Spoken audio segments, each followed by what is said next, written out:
Alright, so we're just going to install the aftermarket folding shelf, which is an add-on for the Green Mountain Daniel Boone Prime or Ledge Prime. Use these two screws here on both sides. A 10mm socket. Attach these brackets.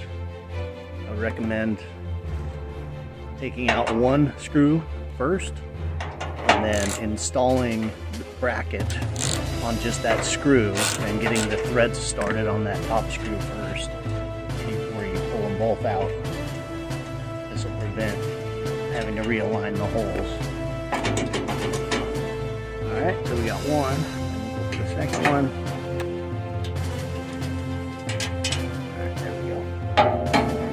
Get the second one in here. Yeah, so just start the threads by hand. Make sure that you got some thread before you go and tighten it down with the ratchet and cross thread it. It'll be the same for the other side.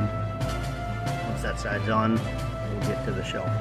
Alright, so we've got our folding shelf. Flip it upside down, put it on your lap, and flip the hinge to the up position to gain access to the holes, both sides.